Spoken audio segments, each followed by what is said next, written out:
Hello everyone, this is me Gishika and I welcome you all to my channel Learning Commerce. And on this channel particularly I post videos related to class 11th, class 12th, UG and PG level for the field of commerce. And right now I'm posting the videos related to class 11th. And for class 11th, we have completely done the chapter 1, that is statistics, concept and significance. Right now, we are having our chapter 2, that is collection of data from the same book, statistics for class 11th. So now just let's start the topic. So today we are going to discuss about the chapter 2 of stats, that is collection of data. कि last video में हमने पढ़ा था कि जो statistics होती है, that's a process. वो एक प्रोसेस होती है जो स्टार्ट कहाँ से होती है, कलेक्शन ऑफ डाटा से, कि हम सबसे पहले डाटा को कलेक्ट करते हैं और उस कलेक्शन करने के बाद हम लोग और प्रोसेसेस करते हैं. तो हमने ये चीज़ वहाँ पर भी डिस्कस की थी कि डाटा को कलेक्ट करने के बहुत सारे वेज होते हैं. सो इस पर्टिकुलर चैप्टर में we are just going to discuss out the various ways from which we can collect the data. So we are just going to cover it one by one. So let's start the topic. So the very first is sources of data collection, कि हम अपने data को कहाँ कहाँ से collect कर सकते हैं. व्हाट आर द सोर्सेज, कि कहाँ कहाँ से बेसिकली हमें जो डाटा है वो कहाँ कहाँ से मिलेगा. What would be the origin of our data. तो पर्टिकुलरली जो सोर्सेज है, these are two sources, primary and secondary source. Primary source basically क्या होगा, जिसे हम कह सकते हैं first hand data. Right, first hand data refers to या first hand source, and secondary को हम कह सकते हैं सेकेंड हैंड सोर्स. अब ये फर्स्ट हैंड और सेकेंड हैंड क्या होता है बेसिकली हमें बहुत अच्छे से पता है. Let's take an example related to a car. कि सपोज अगर हम कोई कार परचेज कर रहे हैं और अगर हम उसे डायरेक्टली शोरूम से परचेज कर रहे हैं, ब्रांड न्यू कार है, डायरेक्टली शोरूम से परचेज की जा रही है, तो then the particular thing would be first hand. मतलब वो कार क्या हुई, वो फर्स्ट हैंड हुई, जैसे कि हम समझते हैं. और अगर वही कार हम किसी और पर्सन से परचेज कर रहे हैं जिसने उस कार को कभी ना कभी यूज किया है एंड आफ्टर यूजेज वो एक पर्टिकुलर अमाउंट पे हमें सेल कर रहा है, तो ये क्या चीज हुई, that would be our second hand thing. Similar is the case with data, कि डाटा भी सेम वैसा ही होता है. अब primary data first hand data होता है, मतलब कि जो उसका ओरिजिन होता है, मे बी वो डाटा जो है जिस पर्सन से रिलेटेड हो. सपोज मिस्टर ए से रिलेटेड कुछ डाटा है और डायरेक्टली मिस्टर ए से ही हम उस डाटा को रिसीव कर रहे हैं, then particularly that data would be termed as first hand. जहां से ये डाटा ओरिजिनेट हो रहा है, हमें वहीं से ये डाटा मिल रहा है, then particularly this data would be primary. The source of origin of the data would be the primary source, की डाटा जहां से आ रहा है. सपोज मेरी इंफॉर्मेशन है तो I am the primary source. अगर किसी मेरी फ्रेंड की इंफॉर्मेशन है तो that person would be primary source. And the second one is secondary data. Secondary data मतलब जो फर्स्ट हैंड नहीं है. अभी यही हमने एग्जाम्पल लिया कि अगर मिस्टर ए की कोई इंफॉर्मेशन चाहिए तो हम मिस्टर ए से ना लेकर मे बी उसके किसी कलीग से इंफॉर्मेशन ले रहे हैं, मे बी उसके किसी फ्रेंड से इंफॉर्मेशन ले रहे हैं, मे बी उसके किसी रिलेटिव से इंफॉर्मेशन ले रहे हैं, या कहीं से भी XYZ कहीं से भी हम लोग इंफॉर्मेशन कलेक्ट कर रहे हैं रिगार्डिंग मिस्टर ए, लेकिन मिस्टर ए को अप्रोच नहीं किया जा रहा, तो वो बाकी जितने भी सोर्सेज होंगे that would be our secondary sources. कि वो सोर्सेज जहां से इंफॉर्मेशन ले रहे हैं लेकिन वो सोर्सेज इंफॉर्मेशन का ओरिजिन नहीं है, कि इंफॉर्मेशन वहां से नहीं मिली या वहां से स्टार्ट नहीं हुई. I hope it's clear. Now let's move on to the other thing. Now we have the content is primary data and secondary data. अब हम समझेंगे कि प्राइमरी डाटा और सेकेंडरी डाटा क्या होते हैं. लास्ट में हमने कवर किया है कि डाटा के सोर्सेज की हम किन तरीके से किन सोर्सेज से हम डाटा कलेक्ट कर सकते हैं. तो बेसिकली दो सोर्सेज होते हैं हमारे पास, प्राइमरी जो डायरेक्ट फ्रॉम द ओरिजिन होता है और सेकेंडरी जो ओरिजिन से डायरेक्टली नहीं मिलता. अब the next is our types of data. तो हम इसे थोड़ा सा सेम करके भी पढ़ सकते हैं, रिलेटेड है बेसिकली दोनों स्लाइड्स एक दूसरे से. प्राइमरी डाटा क्या होगा, that refers to the first hand data. First hand data मतलब कि जिस पर्सन से भी हमें डाटा कलेक्ट करना है, डायरेक्टली उसी पर्सन से हम वो डाटा कलेक्ट कर रहे हैं, बीच में कोई भी मिडलमैन नहीं लगा रहे हैं. डायरेक्टली जो ए पर्सन है उससे डाटा डायरेक्टली कलेक्ट कर रहे हैं, so that is primary data. और जो डाटा मिस्टर ए का हो कलेक्ट मिस्टर बी कर रहा है, लेकिन बीच में कोई सोर्स है, मे बी इन बिटवीन कोई सोर्स है जो उस डाटा को यूज कर रहा है अपने काम के लिए, एंड देन जो उसने डाटा कलेक्ट किया अपने काम के लिए यूज करने के बाद अगर उससे कोई डिमांड करता है तो वो डाटा आगे दे देता है, तो that would B secondary data. कि बेसिकली डाटा कलेक्ट जो है किसी और ने किया था अपने काम के लिए, और उसका काम जैसे ही हो गया उसके बाद अगर किसी और ने डाटा की डिमांड की तो उसने वो डाटा ट्रांसफर कर दिया। So that's why it is known as first hand data and second hand data. Then the other thing is कि जो प्राइमरी डाटा होते हैं they are more original as compare to secondary data. अब suppose कि अगर mister A की information directly mister A से ली जाए तो डेफिनेटली डाटा के ओरिजिनल होने के या करेक्ट होने के, एक्यूरेट होने के, ट्रस्टवर्दी होने के चांसेस ज़्यादा है एज कंपैरेटिव टू कि यहाँ पे जो है मिस्टर ए का डाटा कलेक्ट किया जा रहा है लेकिन पहले किसी और ने कलेक्ट किया है एंड देन किसी और ने कलेक्ट किया है। तो उस केस में जो डाटा की ओरिजिनलिटी है वो कहीं ना कहीं प्राइमरी डाटा से कम रह जाती है। मे भी हो सकता है वो डाटा ओरिजिनल हो बट हम उसे ओरिजिनल में नहीं मानते हैं, लाइक कहीं ना कहीं a point of doubt is there. Then is difference in objectives कि हमारे ऑब्जेक्टिव्स में डिफरेंस हो सकता है। अब सपोज अगर प्राइमरी डाटा की बात करें तो हमें पर्टिकुलरली जिस पर्सन की जो इन्फॉर्मेशन चाहिए थी हम उसी के हिसाब से क्वेश्चंस पुट अप करेंगे। सपोज अब मिस्टर ए से डाटा चाहिए रिलेटेड टू हिज फैमिली कि उसकी फैमिली में कितने लोग हैं, कितना इनकम अर्न करते हैं, कौन कितनी एज का है, कौन कितना एजुकेटेड है, कौन कितना लिटरेट है, कौन नहीं है, लाइक ये सब चीज़ें अगर मुझे इन्फॉर्मेशन चाहिए मिस्टर ए से, तो उस केस में अगर मैं डायरेक्टली मिस्टर ए को अप्रोच करूं कि अगर मुझे इन्फॉर्मेशन चाहिए और मैं डायरेक्टली मिस्टर ए को अप्रोच कर रही हूं तो मेरे जो भी क्वेश्चंस होंगे वो एज पर माय ऑब्जेक्टिव्स होंगे। डेफिनेटली जो मुझे मेरे एज पर मेरे टारगेट मेरे ऑब्जेक्टिव होंगे तो डेफिनेटली उन क्वेश्चंस के मुझे आंसर्स मिल जाएंगे। तो क्या कह सकते हैं कि हमारा जो यहाँ पे जो डाटा होगा प्राइमरी डाटा जो होगा वो एज पर ऑब्जेक्टिव होगा कि जैसे हमारे ऑब्जेक्टिव्स हैं उनके बेसिस पे हमारा डाटा होगा। लेकिन if we talk about the secondary data कि जहाँ पे मिस्टर ए से डाटा लिया जा रहा है, पहले किसी और ने लिया, जैसे मिस्टर एक्स ने लिया और उसके बाद हम डाटा कलेक्ट कर रहे हैं उससे, या मिस्टर बी डाटा कलेक्ट कर रहे हैं। सो उस केस में बेसिकली क्या होगा कि अब मिस्टर एक्स ने जो डाटा ए से कलेक्ट किया हुआ उनके अपने क्वेश्चंस थे, अपने ऑब्जेक्टिव्स थे, तो उनका जो डाटा कलेक्शन है वो उनके हिसाब से हुआ होगा। अब मिस्टर ओ को या मुझे जो डाटा चाहिए that is different from the what mister x wants definitely. तो हमें इस डाटा में मतलब जो डाटा हमें एक्स से मिलेगा, जो डेटा हम एक्स से रिसीव करेंगे रिगार्डिंग मिस्टर ए, उसमें चेंजेस की भी रिक्वायरमेंट हो सकती है। मतलब वो डाटा हमारे ऑब्जेक्टिव्स के हिसाब से नहीं होगा, मेरी टारगेट ऑफ स्टडी के हिसाब से नहीं होगा, तो मुझे उसमें कुछ मॉडिफिकेशंस कराने पड़ेंगे, कुछ चेंजेस कराने पड़ेंगे ताकि वो मेरी स्टडी को सूटेबल हो सके। Then the next we have is difference in cost of collection। अब यहाँ पे जो हम कोस्ट की बात करेंगे, बेसिकली इस पूरे चैप्टर में जो कोस्ट की बात करेंगे उसमें मनी तो इंक्लूड होगी ही होगी, साथ में हम टाइम की भी बात करेंगे कि हमें टाइम कितना लगता है, प्लस हम एफर्ट्स की भी बात करेंगे कि हमारे एफर्ट्स कितने लगते हैं। सो बेसिकली यहाँ पे कॉस्ट 3 एलिमेंट से मिलके बनी है, मनी, टाइम एंड एफर्ट्स।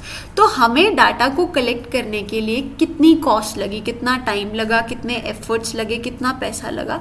तो बेसिकली अगर हम प्राइमरी डाटा की बात करें टू द पर्टिकुलर पर्सन, अगर हम जाके डाटा कलेक्ट कर रहे हैं तो that would B costly for us, because उसमें पैसा भी ज़्यादा चाहिए, उसमें टाइम भी ज़्यादा चाहिए। कि अगर सपोज मुझे किन्हीं 10 लोगों का डाटा कलेक्ट करना है तो मुझे 10 को इंडिविजुअली अप्रोच करना पड़ेगा, हर एक पर्सन के पास इंडिविजुअली जाना पड़ेगा, तो वहाँ तक जाने की कॉस्ट भी लगेगी, पैसा भी लगेगा, मेरा टाइम भी लगेगा और मेरे एफर्ट्स भी लगेंगे, मेरी एनर्जी भी लगेगी, मेरी खुद की कोशिश लगेगी वो सामने वाला पर्सन मुझे डाटा दे दे। तो दैट्स वाई जो प्राइमरी डाटा होता है दैट रिक्वायर्स और that have high cost, and in case of secondary data the cost is comparatively low, क्योंकि हमें क्या करना है, हमें उन 10% का अगर डाटा चाहिए तो हमें 10 के 10 को अप्रोच नहीं करना है, हमें एक पर्टिकुलर एरिया पे जाना है जहाँ पे हमें वो रजिस्टर्ड ऑलरेडी 10 लोगों का डाटा वहाँ पे मिलेगा। वो मे बी करेक्ट हो सकता है, मे नॉट बी करेक्ट नहीं हो, that's a different case,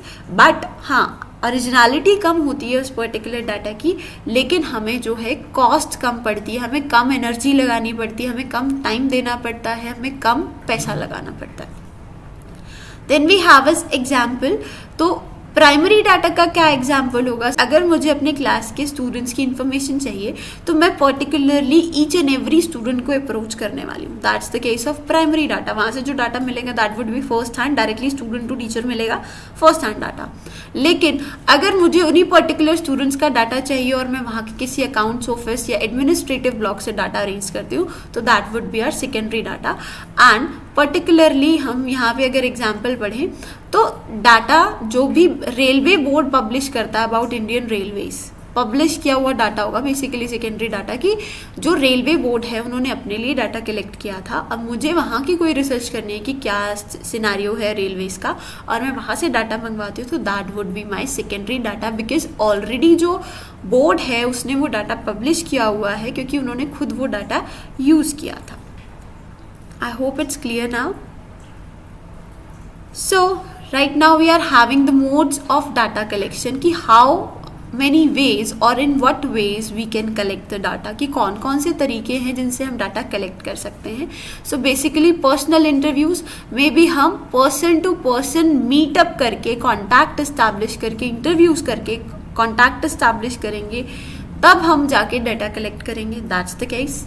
information through questionnaires और शेड्यूल्स, कि हम इंफॉर्मेशन कलेक्ट करेंगे क्वेश्चनेयर्स की हेल्प से, कि एक क्वेश्चनेयर प्रिपेयर करेंगे, हम क्वेश्चंस राइट डाउन करेंगे और उन क्वेश्चंस को हम आगे जिनसे भी हमें जो है इंफॉर्मेशन कलेक्ट करनी है हम वो इंफॉर्मेशन कलेक्ट करेंगे। Will talk about it later. And then we have is telephonic interviews. Telephonic interviews basically ये नाम से क्लियर है, तो अभी हम इन तीनों को स्टडी करते हैं। उससे पहले we should know about two terms, that is investigator and respondent. तो बेसिकली इन्वेस्टिगेटर क्या होगा या कौन होगा, basically who collects the information, जिसको इंफॉर्मेशन कलेक्ट करनी है दैट वुड बी इन्वेस्टिगेटर, जिसको रिसर्च करनी है दैट वुड बी इन्वेस्टिगेटर, जिसको इन्वेस्टिगेट करना है that person would be investigator. और रिस्पोंडेंट कौन होगा, जो भी आंसरर होगा, जो भी इन्वेस्टिगेटर के क्वेश्चंस का आंसर देगा that person would B respondent, that would be the answer giver, जो भी आंसर्स देगा, जो भी रिस्पॉन्ड करेगा that person would B respondent. So now let's check out one by one. So the very first is telephonic interview. Telephonic interview क्या होता है कि सपोज एक इन्वेस्टिगेटर है और उसको किसी रिस्पोंडेंट से डाटा कलेक्ट करना है, उसे कहीं से डाटा कलेक्ट करना है, तो it is difficult for the person to reach out there, तो वो क्या करते हैं, टेलीफोन का यूज़ करते हैं। बीच में टेलीफोन का यूज़ करते हैं। इन्वेस्टिगेटर जो है वो क्या करेगा, कॉल करेगा via telephone to the respondent और जो जो उसके क्वेश्चंस हैं वो सब क्वेश्चंस वो पूछेगा और जैसे जैसे रिस्पोंडेंट आंसर देगा वो आगे उन रिस्पॉन्सेस को रिकॉर्ड कर लेगा। That's the easiest way in which N investigator can get his answers. And अब ये केस कहाँ पे पॉसिबल है, जहाँ पे हम डायरेक्ट कांटेक्ट इस्टेब्लिश नहीं कर सकते, जहाँ पे हम पहुँच नहीं सकते या हम फिजिकली सामने वाले पर्सन को नहीं मिल सकते। सो अब इसके कुछ मेरिट्स और कुछ डीमेरिट्स होंगे। तो एक्यूरेसी के चांसेस हाई हैं क्योंकि डायरेक्टली कांटेक्ट नहीं हुआ, कोई फिजिकल कांटेक्ट नहीं हुआ, लेकिन उन्होंने आपस में फ़ोन पे डायरेक्टली बात की है, तो चांसेस आर हाई कि जो डाटा है वो एक्यूरेट हो, वो डाटा ओरिजिनल होगा। एक्यूरेसी मीन्स करेक्टनेस, कि हमारा डाटा जो है करेक्ट होगा। ओरिजिनल होगा मतलब एज इट इज़ होगा, उसमें कोई भी चेंजेस नहीं होंगे। देन रिलायबिलिटी स्टैंड्स फॉर कि हमारा जो डाटा है वो ट्रस्ट वर्दी होगा, मतलब हम उस डाटा पे रिलाई कर सके, हम उस डाटा पे ट्रस्ट कर सके। क्योंकि अगर हम टेलीफोनिक वे से डाटा को कलेक्ट करने वाले हैं तो देयर आर हाई चांसेस और मोर चांसेस कि हमारा जो डाटा है that particular is reliable. Then we have is economic. So ये डाटा कलेक्शन हमें चीप भी पड़ेगा। कैसे पड़ेगा? क्योंकि हम इसमें फिजिकल कांटेक्ट एस्टैब्लिश नहीं करें, एक पर्सन को जाके खुद से पर्सनली मीट नहीं कर रहे हैं, फिजिकली हम वहाँ प्रेजेंट नहीं हो रहे हैं, तो हम सब काम वर्चुअली कर रहे हैं। तो वर्चुअली करने में हमारी जो कॉस्ट है वो भी कम लगेगी, मींस जो हमारी मनी है वो कम लगेगी। देन हमारे जो एफर्ट्स हैं वो भी कम होंगे कि हमें एक जगह से दूसरी जगह जाने में जो एनर्जी चाहिए, जो पावर चाहिए एंड ऑफ कोर्स जो टाइम चाहिए वो भी कम रिक्वायर्ड है। That's why this method is one of the economical methods of collecting data. Then is the demerits कि हमारे पास इस मेथड के मेरिट्स हैं, अच्छी अच्छी चीज़ें हैं, तो डीमेरिट्स भी होंगे, कुछ ना कुछ लिमिटेशंस भी होंगी। लिमिटेड एक्सेस कि टेलीफोनिक इंटरव्यूज़ का लिमिटेड एक्सेस है, मतलब कुछ ऐसे आज के टाइम में भी कुछ ऐसे रिमोट एरियाज़ हैं जहाँ पे कनेक्टिविटी नहीं है। इन केस अगर हमारे पास कनेक्शन ही लॉस्ट हो जाए या कुछ भी ग्लिच आ रहा है टेक्निकल, तो उस केस में कोई भी टेक्निकल प्रॉब्लम आ रही है तो उस केस में we are not able to have the correct data, हमें बिल्कुल एक्यूरेट डाटा नहीं मिल पाएगा, which is a problematic thing for us. Then biased, अब रिस्पोंडेंट जो है वो अपने हिसाब से चीज़ों को मोल्ड करके भी बता सकता है। बाइसनेस मीन्स होता है पार्शियलिटी करना। तो जो रिस्पोंडेंट है वो अपने हिसाब से चीज़ों को मोल्ड करके भी तो इन्वेस्टिगेटर को बता सकता है, और इन्वेस्टिगेटर जैसे कि उसका एक फिजिकल कांटेक्ट नहीं है, वो सामने वाली पार्टी की एबनॉर्मल चीज़ें नहीं देख पा रहा है, उसका बॉडी जेस्चर, बॉडी लैंग्वेज नहीं देख पा रहा है, तो उस चीज़ में वो बहुत कम चांसेस है कि वो उस चीज़ को देख पाए या समझ पाए कि ये डाटा जो है वो मोल्ड करके दिया जा रहा है या एक्चुअल डाटा नहीं बताया जा रहा है। So the next method, we have covered up the telephonic interviews and now we are just going to cover up the personal interviews, and the second point we are just going to cover up in some other video. So let's have a look to the personal interviews content. So the very first method of personal interviews is direct personal investigation. तो अब नाम से ही पता चल रहा है कि हम इन्वेस्टिगेशन कर रहे हैं या डाटा कलेक्ट कर रहे हैं एक डायरेक्ट कॉन्टैक्ट एस्टैब्लिश करके। मतलब जो इन्वेस्टिगेटर है एंड जो रिस्पोंडेंट है वो फिजिकली एक जगह पे प्रेजेंट हैं, वो आमने सामने बैठे हैं, डायरेक्ट कॉन्टैक्ट है उनमें, वो बातचीत कर सकते हैं, एक दूसरे को देख सकते हैं, फिजिकली प्रेजेंट हैं आमने सामने, and that is data collection as per personal contact या direct personal contact. फाइन, तो इस मेथड की सूटेबिलिटी क्या होगी कि किस किस केस में ये मेथड सूटेड है? जब हमारे पास इन्वेस्टिगेशन का फील्ड ज़्यादा बड़ा ना हो, बेसिकली स्मॉल फील्ड हो, मतलब बहुत ज़्यादा लोगों की इन्फॉर्मेशन हमें कलेक्ट ना करनी हो, क्योंकि बहुत ज़्यादा की करनी तो बहुत ज़्यादा टाइम कंज्यूमिंग हो जाएगी। वैसे पर्टिकुलरली अगर सपोज मुझे 10 लोगों की इन्फॉर्मेशन कलेक्ट करनी है तो 10 के पास अप्रोच करना, मतलब एक तो उनके पास जाके टाइम लगाना, आने जाने में भी टाइम लगाना, पैसा लगाना एंड मल्टीपल्स ऑफ थिंग्स, तो डेफिनेटली जो है इस केस में हमारी जो कॉस्ट है वो बहुत ज़्यादा आएगी। That's a demerit to it. But यहाँ पे जो डाटा है वो ओरिजिनल, ज़्यादा ओरिजिनलिटी होती है डाटा की। सो बेसिकली अगर कुछ ऐसा डाटा है जो कि ओरिजिनल फॉर्म में होना चाहिए, बिल्कुल एक्यूरेट चाहिए। सपोज अगर हम अपने पर्सनल डिटेल्स की बात करें, सपोज आधार नंबर अगर मुझे किसी के साथ शेयर करना है, तो वो Aadhaar number that is very crucial thing. तो पर्टिकुलरली हम ऐसे किसी को फ़ोन पे नहीं बताते हैं नंबर, पर्टिकुलरली हम उस पर्सन से मिलते हैं और देन उसको नंबर देते हैं, लाइक दिस वे। लाइक जब हमें डाटा की ओरिजिनलिटी बहुत ज़्यादा चाहिए हो, बहुत ज़्यादा ओरिजिनल डाटा चाहिए हो, तो उस केस में we opt for this method. या हमें डाटा की एक्यूरेसी बहुत ज़्यादा चाहिए हो कि हमें बिल्कुल एक्यूरेट डाटा, बिल्कुल करेक्ट डाटा चाहिए, तो उस केस में we opt for this method. Then the other is direct contact required, कि जहाँ पे हमें उस पार्टी के साथ, रिस्पोंडेंट के साथ एक डायरेक्ट फिजिकल कॉन्टैक्ट चाहिए हो, मतलब दोनों पर्सन सेम टाइम पे सेम एरिया पे प्रेजेंट हो, उस केस में हम ये मेथड ऑप्ट करते हैं। और एक और केस में जब हमें अपनी इन्फॉर्मेशन को सीक्रेट रखना हो, मतलब रिस्पोंडेंट से कुछ ऐसी इन्फॉर्मेशन चाहिए हो जो हाईली सीक्रेट नेचर की हो, मे बी हो सकता है उसकी इनकम से रिलेटेड हो, मे बी उनके सोर्सेज ऑफ इनकम से रिलेटेड हो, तो हर पर्सन जो अपनी इनकम को बताते हुए थोड़ा सा घबराता है।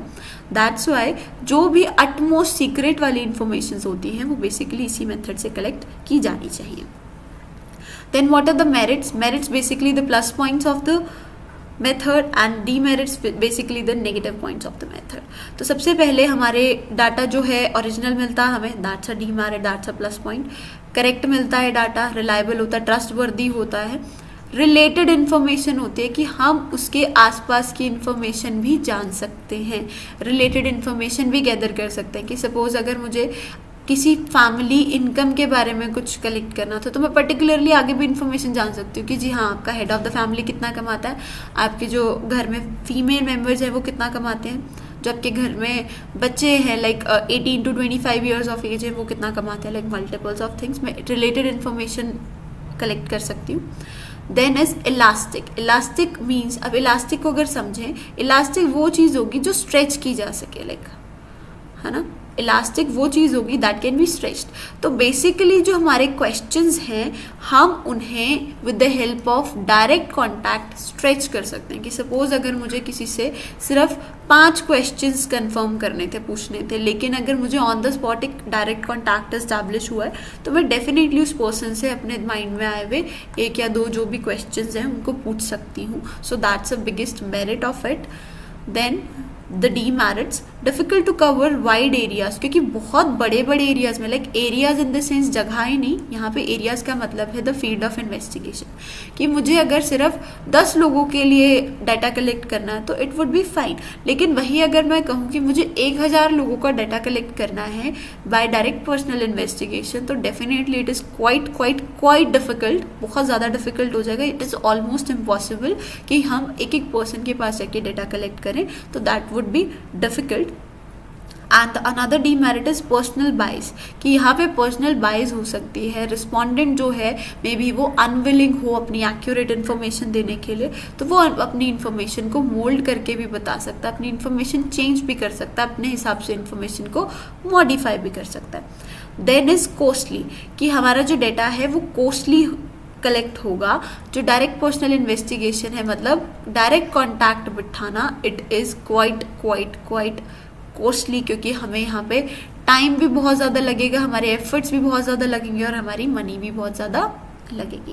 देन इज लिमिटेड कवरेज, कि हमारा जो एरिया है, हमारी जो कवरेज है दैट्स लिमिटेड, क्योंकि हम बहुत ज़्यादा वाइड एरिया पे काम नहीं कर सकते या हर फील्ड में इस तरह की इन्वेस्टिगेशन नहीं कैरी आउट कर सकते। वो कर रहे हैं, जैसे हमने पहले भी पिछली स्लाइड्स में भी डिस्कस किया, that is time, efforts and money. तो हम इसका एक एब्रीवेशन बना लेते हैं, that is MET, money, efforts and time. Cost stands for MET, MET, MET।